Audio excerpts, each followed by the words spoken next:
방금 우리 성가대 찬양할 때 오늘은 제가 눈을 감고 이렇게 한번 들어봐요. 우리 임동욱 집사님하고 우리 용섭이 형제 목소리가 루치아노 파바로티보다 훨씬 듣기 좋았습니다. 아마 제 생각에는 확실할 것 같은데요. 하나님이 만든 피조물 중에서 가장 기뻐하시고 좋아했던 것이 찬양하는 자였습니다. 천사. 근데 그가 너무 찬양을 하나님이 기뻐하고 이뻐하니까 그를 또 그 찬양하는 자가 시기하고 질투해서 하나님과 같이 되려고 해서 또 쫓김을 받았다는 말이 있습니다. 그럼에도 불구하고 하나님은 이 찬양을 하는 것을 좋아하시고 듣기를 좋아하시고 아마 우리가 천국에 가면 지겹지 않도록 영원하게 우리가 듣고 또 들어도 지겹지 않는 것이 아마 찬양이지 않을까 싶어요. 그래서 아마 우리 성가대 우리가 하나님한테 우리 예담교회 가운데 제일 큰 복을 받을 것 같아요. 열심히 감사합니다.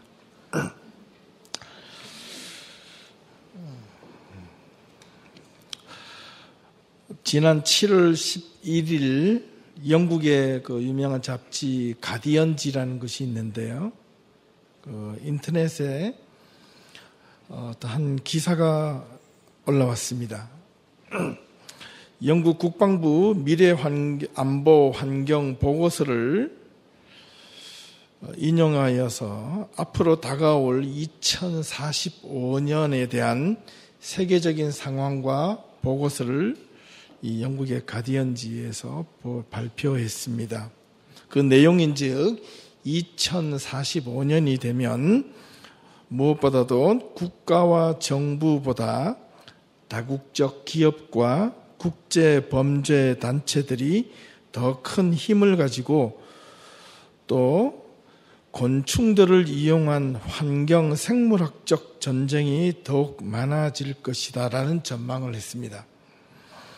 무엇보다도 다국적 기업들이 세상을 지배하게 될 것이고 현재 인구가 약 70억의 인구가 있는데 이 2045년에는 104억 명의 인구로 늘어나고 그 중에 인구의 70% 이상이 도시에 거주하고 이후에 지금 여러분들이 다 자동차를 많이 갖고 계시는데 앞으로는 운전자가 없는 교통수단이 정착이 될 것이고 무인 시스템으로 인한 대량 실업과 사회적 소요 사태가 크게 증가할 것이라는 전망입니다. 여러분 잘 아시다시피 미국 시애틀이라는 도시 있죠. 예, 미국 연방항공청에 이 아마존이라는 인터넷에 그 닷컴에서 미국 시애틀을 중심으로 먼저 아마존 물건을 구입할 때 앞으로 무인기로 배달하는 시스템을 시작한다고 보고했습니다.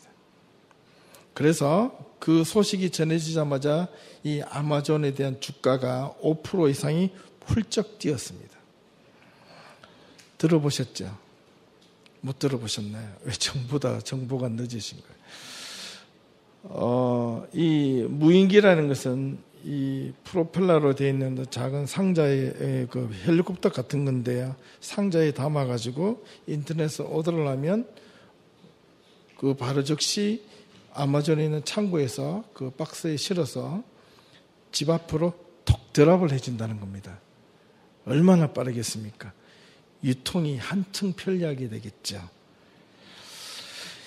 이처럼 기술이 점점 발달되고 나면 인간의 삶이 편리해지고 수명도 그만큼 늘어나는 것은 분명한데 이것과 더불어서 알게 모르게 인간의 불안과 두려움은 점점 더 증가하고 있다는 현실입니다.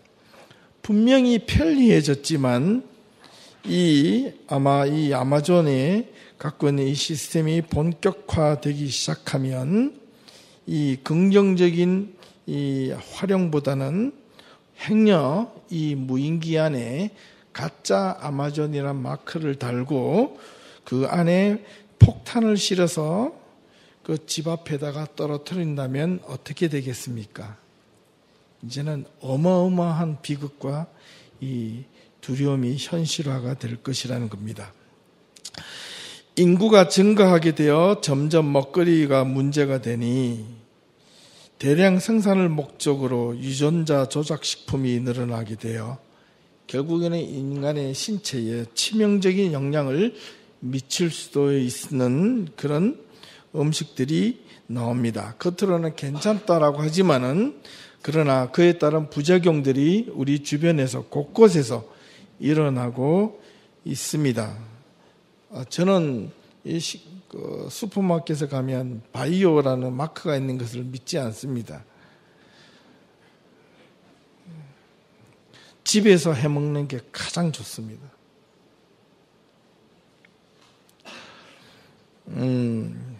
불편하기 때문에 그렇게 하지 않는데요.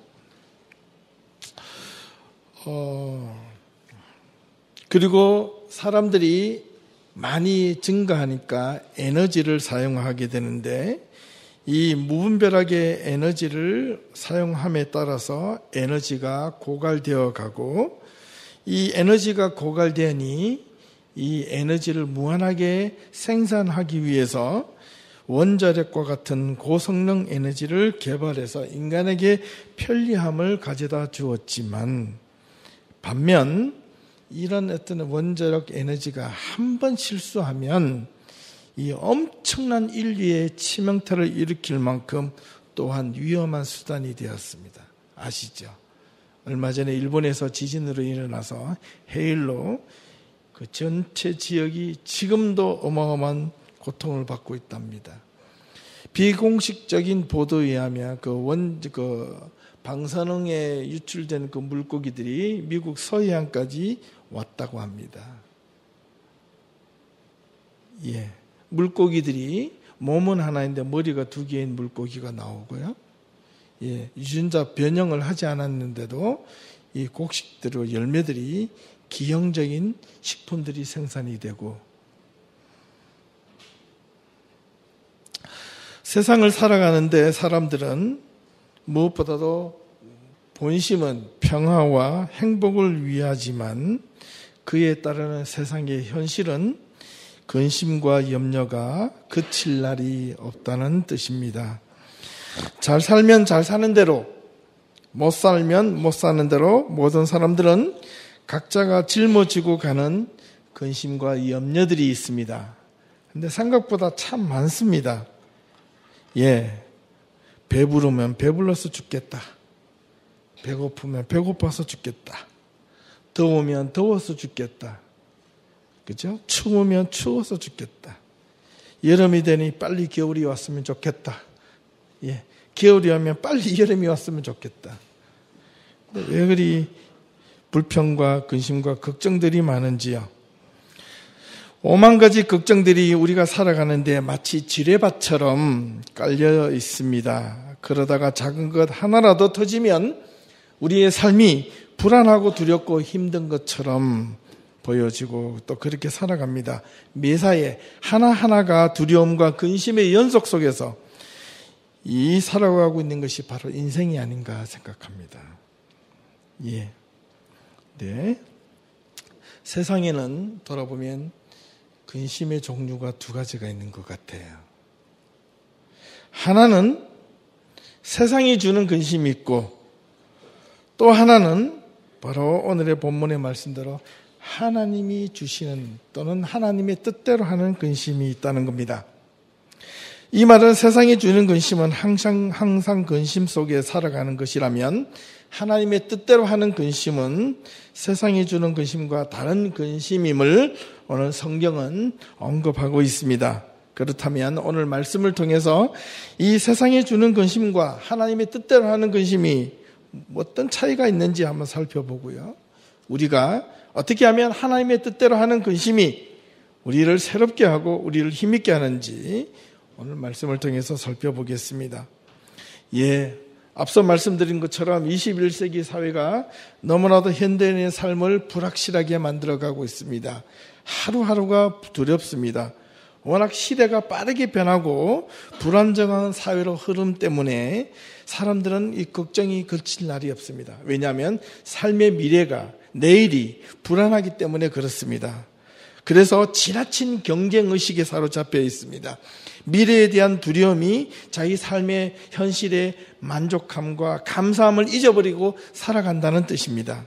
돌아보면 우리가 감사하고 기뻐할 것이 많이 있는데도 불구하고 오히려 그 두려움과 근심과 염려들이 그 감사와 기쁨을 잊어버리게 만들고 오히려 아니야라고 부정하게 만든다는 겁니다. 자신과 가족과 내일의 삶이 안전하다고 생각되지 않기 때문에 늘 긴장의 연속성 속에서 살아갑니다.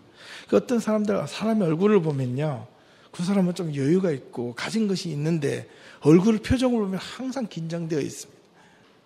또 어떤 사람들을 보면 별로 가진 것도 없는데 세월아 내월하고 막 얼굴이 막 항상 웃어요. 예. 너는 왜 그리 뭔가 그리 좋냐 이러니까 그냥 편하대요. 왜 편안하냐 이러니까 가진 것이 없어서 편안하다는 거예요. 예. 근데 얼굴에 근심이 가득 차 있는 사람은 가진 게 많이 있는데요, 여유가 있는데 그런데 불안하고 근심이 가득 차 있어요. 왜냐? 그 가진 것으로 만족을 못하기 때문에 그렇습니다. 가진 것으로 감사하지 못하기 때문에 그렇습니다. 네. 어느 정도 벌어도 아직 멀었다고 생각하며 더 많이 벌려고 노력하고 불안하기에 자신의 몸이 망가져 가는지도 모르고 더 수고하고 노력합니다. 걱정을 또한 매일같이 안고 살아갑니다. 그러다가 매일같이 염려와 두려움 속에서 사는 사람들은 어느 날 갑자기 아무 일도 일어나지 않아요. 그냥 잠잠해요. 그러면 어떻습니까? 여러분 맨날 이상한 일이 일어나다 갑자기 하루가 아무 일도 안 일어나요. 그럼 어때요? 아싸 이럽니까? 아니죠. 도리어 더 불안하죠. 언제 이런 위기가 올까봐, 염려가 올까봐 걱정합니다. 예, 그것도 참 걱정입니다, 진짜. 그죠? 돌이켜보면 이 인생이란 삶이란 것이 이 나이가 들든 젊든 보면 부정적인 입장에서 보면 참 불쌍한 인생입니다. 많이 가져도 걱정이고 적게 가져도 걱정이고 가져도 걱정이고 없어도 걱정이라. 오늘 우리 주님 예수님께서 말씀하시기를 성경의 사복음서에 보니까 이런 세상적인 근심과 걱정으로부터 자유로워지라고 이 사복음서에는 여러 차례 말씀하고 있습니다. 수없이 이야기하고 있습니다. 그런데도 하나님을 믿고 살아가는 사람들조차도 이 세상 사람들과 갖고 있는 이 근심과 걱정과 똑같이 살아간다면 우리는 이 신앙인으로서 무슨 차별이 있겠습니까? 무슨 다른 것이 있겠습니까? 그렇다면 세상에 주는 근심이 무엇이고 그 근심이 우리의 삶에 어떤 어두운 부작용은 일어나는지 한 몇 가지만 살펴보겠습니다. 첫 번째가 이 근심과 염려는 첫 번째 의심에서 생깁니다. 그렇죠? 의심하는 자에게 행복은 결코 다가올 수 없습니다. 행복이 오더라도 저 속에 뭐가 꿍꿍이가 있지 않을까 이렇게 생각하면요, 그 행복도 결코 아름답게 누릴 수가 없습니다. 근심의 시작은 의심에서 시작됩니다. 불확실한 현 세상에 대한 불안 때문에 사람은 의심과 염려가 점점 커져만 갑니다.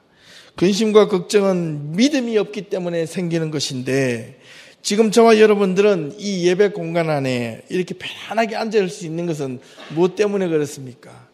암묵적으로 이 천장이, 예배당이 무너지지 않을 것이란 이런 생각이 들었기 때문에 앉아 있는 거잖아요. 안 그렇습니까? 그런데 이게 무너질 것이라고, 5분 뒤에 무너질 것이라고 하는데 앉아 있을 사람 아무도 없겠죠. 예, 지금부터 서서히 씩씩 웃으면서 뒷문을 살살 나갈 겁니다. 그리고 여러분들이 앉아있는 이 의자가 갑자기 뚝 부러져가지고 꽈당하고 넘어지는다면 누가 그 자리에 앉아있겠습니까? 그죠? 그런데 종종 가끔 그런 일이 일어나잖아요. 예를 들면 저하고 임동욱 집사님 같은 분들 의자에 앉아있다가 갑자기 그 의자가 힘을 못 이겨서 아이쿠야 하고 나 죽어라 하고 부러지면 그 앉아있는 사람이 화들짝 놀랍니다. 왜요? 부러지지 않을 것처럼 믿었는데 이놈이 부러졌단 말이에요. 예. 근데 부러진다고 생각하면 아무도 못 앉아 있습니다. 그럼요. 운전을 하는 사람도 가다가 5분 뒤에 사고 날 것을 안다면 아무도 운전하지 않습니다. 운전 괜찮을 것이라는 이런 막연한 이런 생각들 때문에 우리는 지금 이 자리에 앉아 있는 겁니다. 의심이 사람을 불안하게 하고 두렵게 합니다. 이 의심이 계속 증폭하다 보면 결국에는 사람을 믿지 못하고 가족도 믿지 못하고 결국에는 자기 자신밖에 믿지 못하는데요. 이게 자기 자신밖에 믿지 못한다고 나만 괜찮아라고 하지만 결국에는 자기 자신만 믿다 보면 어느 순간 내 자신을 믿고 싶은데 내 자신의 능력이 왜 나는 이것밖에 안 되나? 내가 꿈꾸고 있는 이상은 이 정도 되는데 왜 나는 여기밖에 안 되나? 현실은 이것밖에 안 되나? 라고 자기 자신에 대한 비관과 불만과 자기 자신에 대한 이런 자책감과 무기력에 빠질 수 있습니다. 그것이 증폭하다 보면 나중에 그 사람은 폭력적이 되어갑니다. 폭력성을 띱니다. 폭력성은 처음부터 이렇게 물리적인 폭력이 가는 것이 아니라 자기 자신을 향한 폭력성이 나타납니다. 자기는 몰라요. 언어적인 폭력, 히스테리 이런 것들이 나타나다가 나중에는 타인에 대한 물리적인 폭력까지 저지르고 나서 깜짝 깨고 나니까 내가 잘못했구나. 두려움을 가지는 겁니다. 그 모든 시초는 의심에서 생깁니다. 여러분, 손해보더라도 사람을 믿어주십시오. 그거는 자신을 위하는 길입니다. 내 자신을 위하는, 내가 건강하기 위해서. 두 번째는 지나친 욕심에서 근심이 생깁니다. 욕심이 화근이 되는 경우가 훨씬 많습니다. 화의 근원이 이유가 있다는데 그것이 바로 뭐냐면 욕심입니다. 조금만 더 잘 되면 될 것 같은데 조금만이란 이 조금 때문에 사람을 망가뜨려 갑니다. 자신의 끊임없는 그릇된 욕망은 큰 것을 꿈꾸는 것이 아니라 조금만 더 하자, 조금만 더 하자. 이 조금이라는 것이 사람을 어리석은 길로 인도해 가는 겁니다. 그게 욕망이고 욕심입니다. 내가 남들보다 조금만 더 잘 나가고 조금만 더 많이 가지고 조금만 더 많이 부유했으면 하는 상상을 여러 차례 합니다. 많이 합니다. 이런 염려가 스스로 지나친 욕심과 욕망에서 비롯된 것이 결국에는 사람을 마음을 마르게 하고 그 마른 마음이 얼굴의 표정으로 드러나고 그 얼굴의 표정으로 드러나는 그 사람에게 옆에 있는 친구와 사람들이 가까이 갈 리가 없지요. 그죠? 그렇기 때문에 이 지나친 욕심은 또한 친구와 사람을 잃어버리게 만든다는 겁니다. 그 욕심도 결국에 누구를 잃어버려요? 하나님마저 잃어버립니다. 세 번째는 이와는 전혀 다른 건데 너무 한가하거나 너무 바쁠 때 근심이 생길 수가 있습니다. 너무 게으른 사람에게도 근심이 일어납니다. 어떤 근심? 이게 탱자한 근심입니다. 뭐 일이 없나? 일이 있었으면 좋겠다. 뭐 이런 근심입니다. 너무 바쁜 사람에게는 어떤 근심이 있느냐면 자기가 주어진 스케줄대로 이루지 못하면 어떡하나 하는 근심이 가득 차 있습니다. 근데 그 사람은 그 스케줄을 이룰 수는 있지만은 그 스케줄을 이루면서 얻어지는 만족감과 자족감과 행복감은 느낄 수가 없습니다. 도리어 그것을 이루지 못할 것이란 못하면 어떡하는 이런 조바심이 그 스케줄에 얽매여져 살아가기 때문에 그렇습니다. 마지막 네 번째는 신앙인들에게 나타나는 현상인데, 근심은, 염려는 하나님과의 참된 관계를 끊을 수가 있습니다.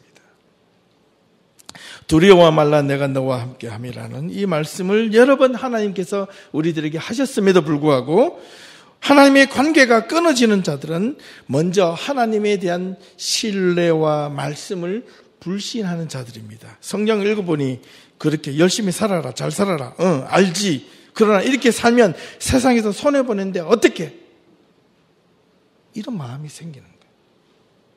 그래, 오른밤을 쳤으면 왼밤도 들이더라. 누가 몰라. 아픈데 어떻게? 싫은데 어떻게? 누구는 자존심도 없나? 이렇다는 겁니다. 그런데 성경은 그렇게 하라는 겁니다. 왜요? 누구를 위해서요? 때리면 안 아플 사람이 어디 있습니까? 맞으면 안 아플 사람이 누가 있습니까? 그런데 맞으라는 겁니다. 그런데 손해를 보라는 겁니다. 무엇 때문에?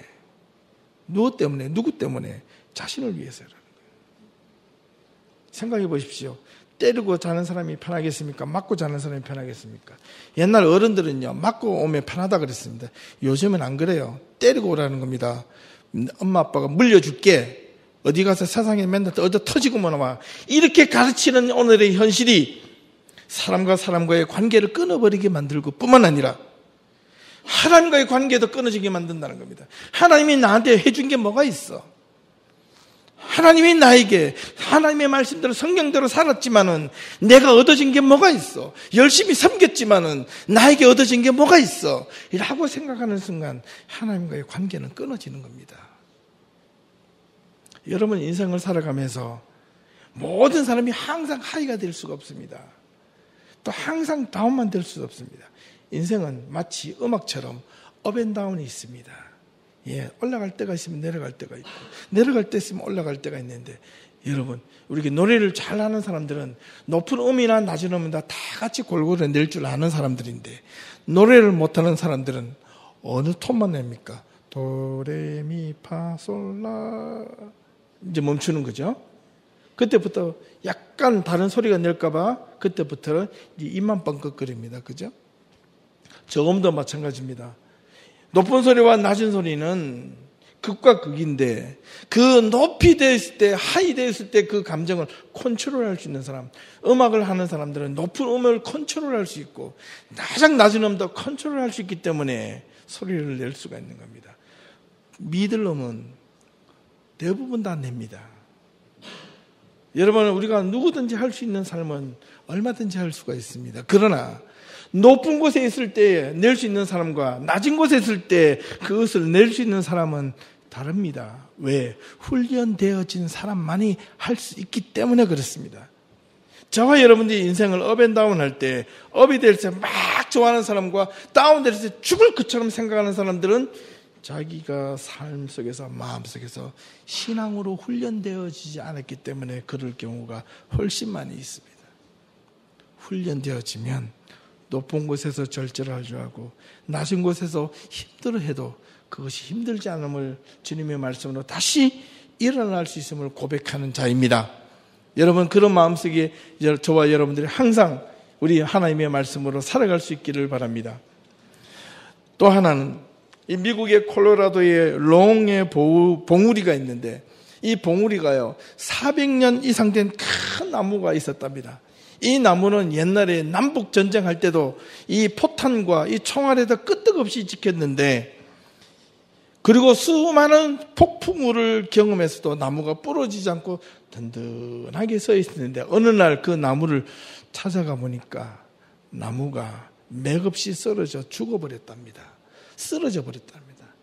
그래서 그게 웬일인가 싶어서 나무를 분석을 해보니 이유는 너무 작은 것에 있었습니다. 무엇이냐면 이 작은 딱정벌레 같은 이 벌레가 그 나무를 파고 들어가서 나무 속을 다가가 먹어버린 겁니다. 고목이 되어버린 겁니다. 그러니까 이 든든한 400년 이상 된 나무가 맥없이 푹 쓰러져 버리고 괴사되어 버린 겁니다. 예. 수많은 어떤 풍랑과 바람은 견딜 수가 있지만 작은 이 근심과 염려가 사람의 마음속으로 파고 들어오면 사람을 말라버릴 수 있습니다. 불신시킵니다. 욕심이 생깁니다. 욕망이 생깁니다. 나아가서 하나님과의 관계를 깨트리게 만드는 아주 위험한 수단이 바로 이 근심과 세상의 염려들입니다. 세상의 근심을 없이 사는 사람이 어디 있겠습니까? 모든 근심과 걱정을 안고 또 달고 살아가는 것이 우리의 삶이지만, 그러나 우리는 하나님의 사람 크리스찬이기 때문에 우리 크리스찬들은 세상에 갖는 여러 가지 똑같은 근심을 갖고 있으면서도 하늘로부터 내려오는 하나님의 평안과 위안의 말씀이 세상에부터 다가오는 이 근심을 이겨내고 극복하고 지혜로, 지식의 은사로, 또 하나님을 믿는 신뢰를 가지고 우리가 다가오는 이 근심들을 잘 물리치는 것이 진정한 크리스찬들이 아니겠습니까? 그렇다면 어떻게 하는 것이 이러한 세상의 근심을 이길 수 있는가입니다. 베드로전서 5장 7절에 보니까 이런 말씀이 있습니다. 너의 모든 염려를 다 주께 맡겨버리라. 이는 저가 너희를 권고하심이니라. 이 권고하시다는 뜻이 그냥 맡기라 하나님 알아서 하신다 괜찮다가 아니고, 권고하시다는 이 뜻은 하나님께서 돌보아 주신다 이런 뜻입니다. 하나님께 맡기면 하나님께서 돌보아 주신다. 예, 알았습니다. 오늘부터 하나님 다 맡겨버렸습니다. 알아서 해주세요. 그것이 아니라는 겁니다. 요한복음 14장 18절 말씀해 보니 예수님께서 내가 너희를 고아와 같이 버려두지 아니하고 너희에게로 오리라. 내가 다시 오겠다는 겁니다. 고아는 누가 챙겨주거나 보호할 자가 있는 것이 아닙니다. 그래서 스스로 해결해야 하는 자입니다. 어린 아이지만 스스로 해결해야 되는 인생 자체를, 이 짓눌려진 이 무게의 인생을 아직은 여전히 부모의 보호를 받아야 될 이 아이가 부모를 잃어버려서 고아가 됐을 때는 그 스스로 감당해야 될 그 무게가 순간에 얼마나 많은지, 그 아이는 두려움과 불안과 근심과 염려 속에 빠질 수밖에 없는 그 아이에게 어른이 다가가서 내가 너를 돌보아 주겠다라고 말하는 것처럼 하나님께서 우리들에게 하루하루가 불안한 이 현 세상을 내가 너희를 고아와 같이 버려두지 아니하시겠다 말씀하셨습니다. 이 말씀에 의지할 수 있기를 바랍니다. 알랭드 보통이라는 이 철학자가 있는데요, 프랑스 철학자인데 이런 말을 했습니다. 걱정 없는 인생을 바라지 말고 걱정에 물들지 않는 연습을 하라. 한 번 더요. 걱정 없는 인생을 바라지 말고 걱정에 물들지 않는 연습을 하라. 참 의미 있는 말인 것 같아요. 세상의 근심은 결코 나눌 수 없습니다. 홀로 짐을 지고 가기 때문에 힘든 것이지만, 오늘 본문에 나타나 있는 하나님의 뜻대로 하는 근심은 후회할 것이 없다고 했습니다. 7장 10절입니다. 하나님의 뜻대로 하는 근심은 후회할 것이 없는 구원에 이르게 하는 회개를 이루는 것이요, 세상의 근심은 사망을 이루는 것이니라. 왜 하나님의 뜻대로 하는 근심이 후회할 것이 없다고 했을까요? 그거는 9절에 있습니다. 지금 내가 지금 기뻐함은 너희로 근심하게 한 까닭이 아니요 너희가 근심함으로 회개하게 함에 이른 까닭이라. 너희가 하나님의 뜻대로 근심하게 된 것은 아무에게도 아무해도 받지 아니하게 하렵니다. 하나님의 뜻대로 하는 근심은요, 어떤 일이 일어나는지, 어떤 은혜가, 능력이 일어나는지를 9절에서 설명하고 있는 겁니다. 이 고린도 지역에 있는 교인들은 그 당시 지역의 부정과 부패와 타락과 이 욕망으로 가득 차 있는 그 도시였습니다. 환락의 도시였습니다. 세상적으로 가지면 얼마든지 쾌락과 이 욕망과 욕정을 마음대로 누릴 수 있는 그런 도시가 바로 고린도 지역에 있는데, 그런데 그 세상의 근심으로부터 벗어나서 하나님의 뜻대로 하는 근심을 갖게 되면, 내가 삶을 잘못 살아가고 있구나. 내가 지금 가고 있는 것이 하나님의 뜻대로 살아가고 있지 못하는구나. 내가 지금 진정으로 하나님의 말씀을 올바르게 받아들이지 못하고 있구나 라고 스스로가 느껴지는 순간 11절을 보십시오. 보라, 하나님의 뜻대로 하게 된 이 근심이 너희로 얼마나 간절하게 하며 얼마나 변증하게 하고 얼마나 분하게 하며 얼마나 두렵게 하고 얼마나 사모하게 하며 얼마나 열심히 있게 하며 얼마나 벌하게 하였는가 생각해 보라는 겁니다. 이 말은 무슨 뜻이냐면 하나님의 뜻대로 하는 것이면 이 얼마라는 이 단어가 간절함에 대한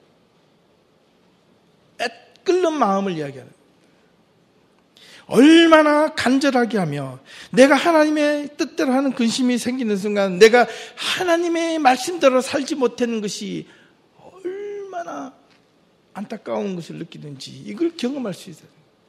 내가 하나님의 뜻대로 살지 못했던 것이 얼마나 변증하게 하며 억울해하고 하소연하고 내가 하나님의 뜻대로 살지 못하는 것이 얼마나 내 자신을 분하게 만드는지를 경험하셔야 돼요. 그런데 우리는 사람이 살아가면서 남이 나에게 무슨 해코지하고 남이 나에게 무슨 잘못을 졌을 때 우리는 확 하면서 분을 냅니다. 화를 쉽게 냅니다.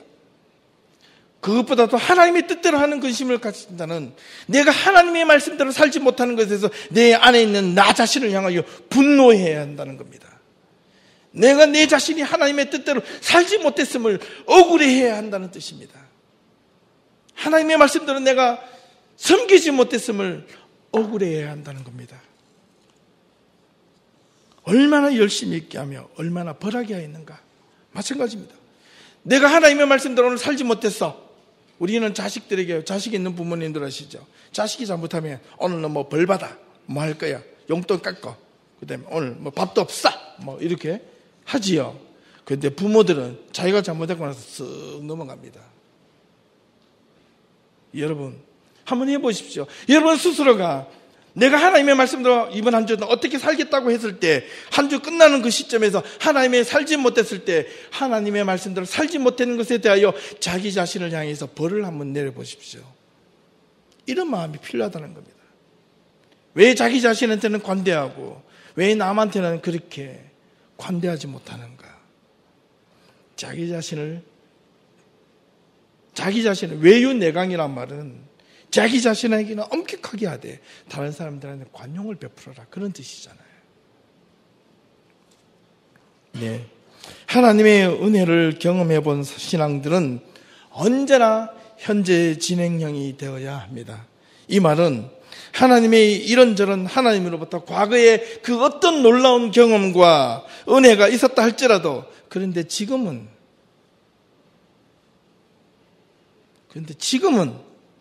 하나님이 묻는 겁니다. 네가 과거에 그 어떤 놀라운 신앙의 다른 사람들이 경험하지 못하는 신앙의 체험을 했을지라도 지금은 주님은 지금 그것을 묻고 계시는 겁니다. 그렇다면 우리는 무엇으로 답변을 해야 하겠습니까? 내 생각과 달라서 내가 원했던 것이 아니라서 이것이 아니기 때문에 이것을 가지고 하나님 앞에 변명하시겠습니까? 하나님은 그렇다면 여태껏 네 생각이 맞아서 나를 섬겼구나. 이때껏 네가 하고 싶었기 때문에 나한테 왔구나. 이때껏 네가 내가 너에게 한없는 은혜를 주었건만 기다렸건만 참았건만 용서해 주었건만 그 용서와 기다림이 결국은 네 마음에서 네가 하고 싶은 대로 그것이었구나 라고 한다는 거 하실 수 있다는 겁니다. 하나님의 뜻대로 하는 근심은 얼마나 여기에 우리를 자신들을 하나님의 말씀 속에 투영시킬 수 있어야 하겠습니다. 예, 이 얼마나 이 간절함과 바람에는 소망이 있습니다. 예, 이 세상의 이치는 누군가가 살려면 하나님의 법칙은 세상의 법칙도 그러합니다. 그런데도 하나님의 법칙은 더구나 누군가가 살려면 누군가가 죽어야 하는데, 누군가가 희생이 되어야 하는데 그 희생과 섬김이 싫어서 모두가 살겠다 하면 결국 모두가 죽는 길임을 우리는 알아야 합니다. 예를 들면 우리 매주 토요일날 우리 예남 청년들이 놀수역 전도 도서관에서 전도를 하러 나갑니다. 이런 전도를 하는 청년들이 희생과 수고가 노력이 없이 지금 우리 금요일 토요일날 전도했기 때문에 이 자리에 좀 교회 나오는 청년들도 있잖아요. 그때 나가서 전도하지 않은 수고가 없었더라면 어떻게 청년들이 이 자리에 올 수 있겠습니까? 전도하러 나가는 청년들의 희생과 수고가 없이 우리가 전도가 될 수가 없고, 아무리 힘들고 어려울 때 나 몰라라 하며 두 손 놓고 왜 이래 왜 저래 라고만 한다면 내 생각과 틀려, 내가 원하는 것이 아니야, 이게 아니었어라고 모두가 불평과 불만 속에 가득 차 있다면 앞으로 우리 교회는 그 작은 불평과 불만이 우리 교회를 힘들게 하고 무너뜨리게 하는, 결국에는 주저앉고 마는 그런 힘없는 교회가 되고 말 것입니다. 그것이 아니라 교회를 다시 살려야 되겠다는 것은, 교회를 함께 하자, 함께 성장하자라는 것은 곧 누가 성장하는 것이냐? 내가 성장하는 것입니다. 내가 커져가는 겁니다. 내가 하나님의 말씀으로 훈련되어져 가는 것이라는 겁니다. 근심과 염려가 비록 똑같이 주어져 있지만 근심과 걱정이 보이는 것이 아니라 하나님을 향한 소망이 우리 앞에 놓여져 있습니다. 제가 어느 순간 모르게 주일날 교회에 오면서 이렇게 앉아서 기도를 할 때마다 작은 소망이 생겼습니다. 그런데 그것이 너무너무 큰 꿈이 될 것 같아요. 무엇인 줄 아시겠어요?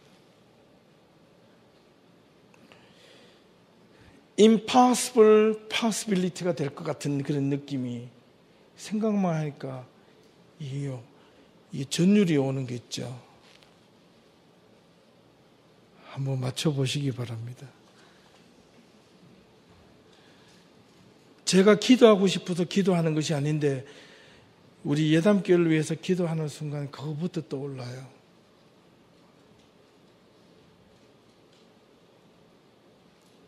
하나님께서 주시는 비전이지 않을까, 소망이지 않을까, 그런 느낌이 확 옵니다.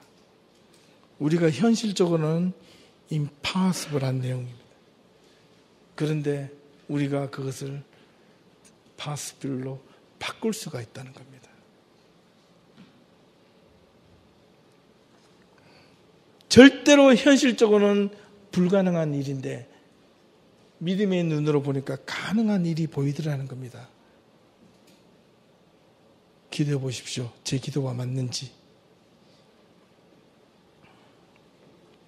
내가 살아나야 교회가 살아갈 수가 있습니다. 바꾸어 말하면 교회가 살아야 여러분들이 살 수가 있습니다. 교회가 헌신되어질 때 내가 헌신할 수 있고 내가 살아납니다. 오늘 우리들에게 이러한 간절함이 필요한 시대가 왔습니다. 하나님의 말씀을 따라서 살지 못한 분함이 필요합니다. 하나님의 뜻대로 살지 못한 두려움이 필요한 시대가 되었습니다. 하나님의 말씀에 대한 간절함은 사모함이 필요한 시대가 되었습니다. 하나님의 말씀대로 열심히 살아가려고 노력하는 그 열심이 필요한 시대가 되었습니다. 오늘 우리 예담 모든 공동체에게 묻고 싶습니다. 저를 비롯해서 지금 저와 여러분들은 이 예담 교회 안에서 어떤 필요한 간절함이 있으십니까? 하나님 앞에서 어떠한 간절함이 있어야 되는데 그것이 무엇입니까? 혹시나 없다면 찾을 수 있고 회복할 수 있어야 합니다. 아, 됐다, 이만하면 됐다라고 하는 순간 이제 죽습니다. 신앙은 항상 현재 진행형이라 그랬습니다. 마음을 다시 가다듬고 마음을 새롭게 하고 하나님의 뜻대로 하는 근심이 우리를 죽이는 것이 아니라, 우리를 메마르게 하는 것이 아니라 우리를 하나님 앞에 더욱더 온전하게 가까이 가게 하는 믿음의 도구가 되는 것이요, 나를 살리는 생명의 도구가 됨을 잊지 마셔야 합니다. 여러분, 세상의 근심에 빠져서 하나님의 근심을 잃어버린 자가 되지 마십시다. 세상에 갖고 있는 수만 가지 고민과 염려 때문에 하나님의 소망의 빛을 망각하는 자들이 되지 마시기를 바랍니다. 나는 쇠하고 늙고 점점 쇠퇴해가지만 하나님의 말씀은 영영이 살아서 영원토록 함께할 것이라는 그 소망의 믿음을 우리 안에 항상 다시 한 번 더 회복할 수 있기를 주님의 이름으로 부탁을 드립니다. 하나님을 향한 간절함이 필요합니다. 기도가 부족하십니까? 기도부터 하십시오. 찬양이 부족합니까? 찬양부터 하십시오. 말씀을 읽는 그 시간이 부족합니까? 어떻게 하든 시간을 내서 성경을 읽으십시오. 그러면 회복이 됩니다. 세상의 문제 때문에 하나님을 찾고 하나님을 향한 근심을 소홀히 하면 하나님과의 관계가 끊어질 뿐만 아니라 자기가 세상 앞에 놓여지는 근심이 더 많이 쌓이게 됨을 우리는 경험하게 될 것입니다. 세상의 근심 때문에 도리어 하나님 앞에 나와 무릎 꿇고 기도하는 자가 될지언정 세상의 근심 때문에 하나님으로부터 등을 돌리는 자가 되지 마십시다. 우리는 살다가 뜻대로 생각대로 되지 않을 때가 훨씬 많습니다.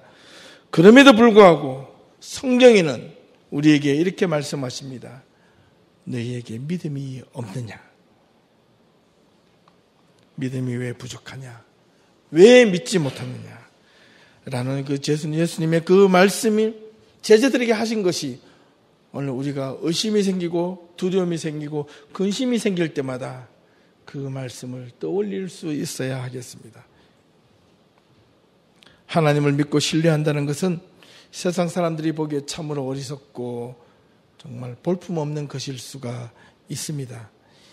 그 이유는 오늘날과 같은 세상에서 보이는 것과 만지고 누릴 수 있는 것이 최고라고 생각하기 때문에 그렇습니다. 우리 하나님은 만질 수도 볼 수도 느낄 수도 없는 분이시지만 우리의 생명을 이끌고 가는 분이심을 믿고 그분을 의지해야 하겠습니다. 하나님의 뜻대로 하는 근심은 하나님을 불신하기 때문에 생기는 것이 아니라 하나님으로 말미암아 무엇을 할 것인가? 내가 세상과 하나님을 향하여 하나님의 몸된 교회를 향하여 우리 가정을 위하여 내 자신을 위하여 무엇을 할 것인가 생각하는 그 생각이 바로 하나님의 뜻대로 하는 근심입니다. 어떻게 섬길 것인가? 어떻게 교회를 바르게 세워갈 것인가? 어떻게 진정한 하나님의 참된 공동체가 될 것인가를 염려하며 기도하며 생각하며 서로 섬기고 돕는 우리 예단 모든 공동체가 될 수 있기를 이 한 주간에도 수만 가지의 세상의 염려들이 여러분 앞에 이번 한 주간에도 있을지라도 그것을 믿음으로 말씀으로 모두 힘있게 극복하며 기쁨의 찬양을 부리며 다음 한 주 동안에 이렇게 기쁨으로 모일 수 있기를 주님의 이름으로 축원합니다. 기도하겠습니다. 하나님 감사합니다. 주님 저희들에게 은혜를 베푸셔서 하나님의 뜻대로 하는 근심이 있는 자들이 되게 도와주시옵소서. 하나님의 뜻대로 하는 자에게 후회할 것이 없는 것을 주신다 했습니다. 회개는 우리의 마음을 돌아보는 것이요 성찰하는 것이요 반성하게 하는 귀한 그릇임을 고백합니다.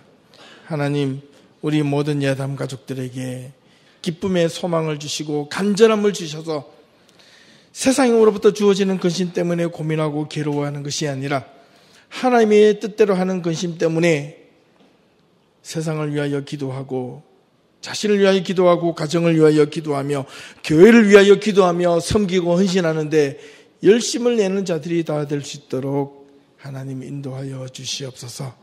예수님의 이름으로 기도합니다. 아멘.